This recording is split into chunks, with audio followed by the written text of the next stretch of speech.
Next, we'll observe the functionality of CiroTrx.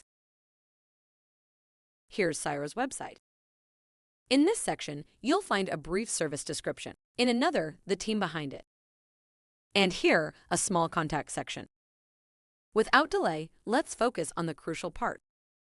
We connect to the D app. It will automatically detect our wallet and link us with supported tokens and stablecoins.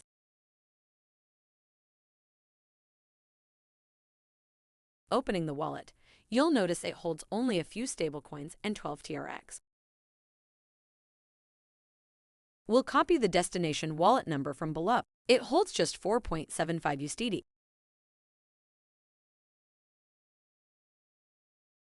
Let's test sending 2 USDT. We'll see how it operates.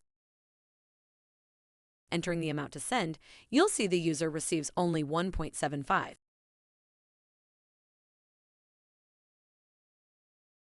Now we'll input the recipient's wallet and proceed with the transfer. Since it's our first use, it requests resource rental.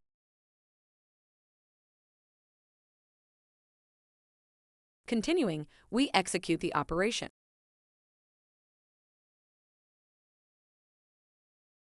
If resources were available, this step wouldn't be necessary.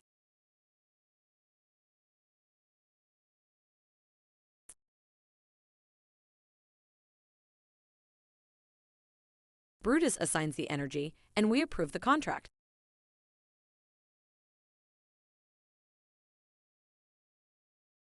Once approved, we wait.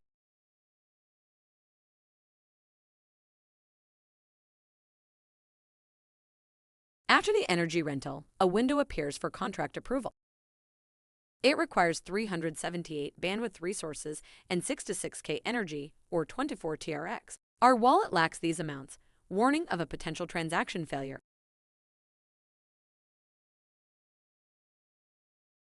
Nevertheless, we proceed.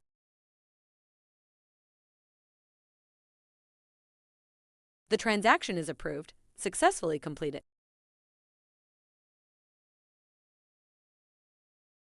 Checking the wallet, you'll see the USDT is now in the recipient's wallet.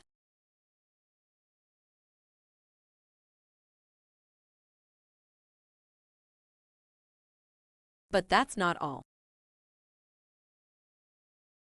You might assume this transaction relied on the previous rental. Let's see what happens when we transfer with this initial approved transaction. Re-entering the same amount, $2, and signing, it no longer requests energy rental.